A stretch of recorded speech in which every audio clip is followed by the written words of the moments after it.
Thousands of Cubans in the streets, largest protest there in decades. Videos of protesters in Havana shouting, "Down with the dictatorship." Communists there in power since 1959. That is the year that Fidel Castro and his brother Raul took hold of the nation. Now the once so-called Pearl of the Caribbean is looking at another insurrection, and joining us now is our chief foreign affairs correspondent, Nayara Huck. And Nayara, you said in our last hour that nothing in Cuba is as simple as it seems. So what are we looking at?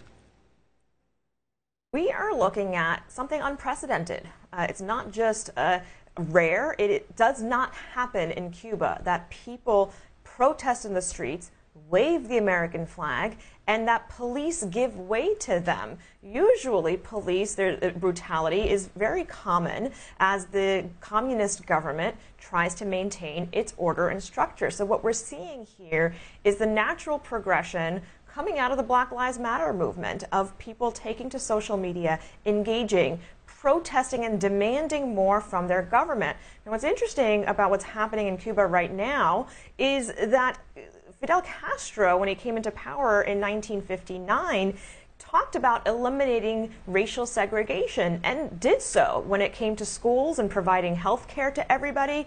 He did that well before the United States managed to make that happen. But it does seem that Cuba did not progress beyond that point. And so now people are having those conversations about systemic racism, openly saying that their government owes them more. And part of that is because Cuba had briefly opened up to tourism in the Obama administration. That helped certain people in society, others stayed poor. And also that Cuba has realized through social media that other ways of living are possible and that they can be part of a global movement. Nayara, one thing that Cuba always took pride in was its health system, and we are now in the middle of a pandemic, and we are coming out of it, but they are still right smack dab in the worst of it. How much of this has to do with the fact that the healthcare system in Cuba, I understand they were actually working on their own vaccine, has failed? Cuba had provided health care to all of its people. For example, up to the age of 6, every child and parent in Cuba is guaranteed to have milk and formula for their children. They generally have a high rate of vaccinations when it comes to the more standard vaccines. But they failed in this pandemic to protect their people and have not been able to get any vaccines to their population right now. That is part of this, is the demand from those protesters to be able to have access to the vaccines and, frankly, to be able to have a more democratic, more equitable society. Right now, not only do they not have vaccines, but they're also having food shortages, price increases due to pandemic lockdown. So they are facing a challenge that the rest of the world is facing and similarly are demanding more from their government.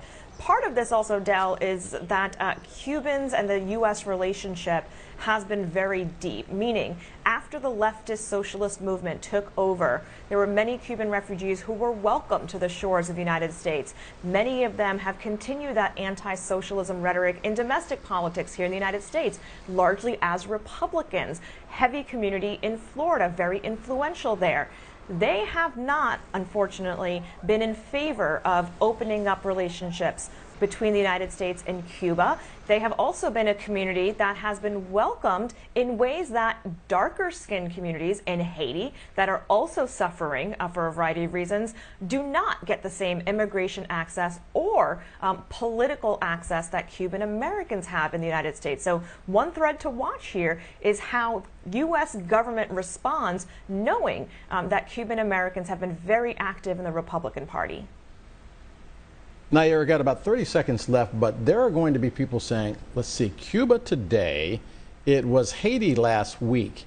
The common denominator seems to be the United States. Are they going to be reading into this too much?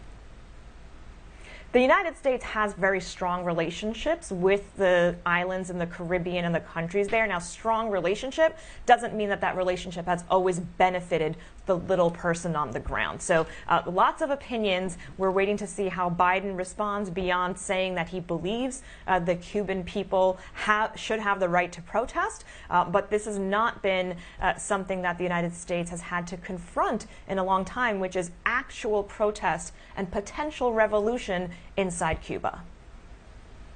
BNC's Chief Foreign Affairs Correspondent Nayara Huck. Nayara, thanks for being with us today.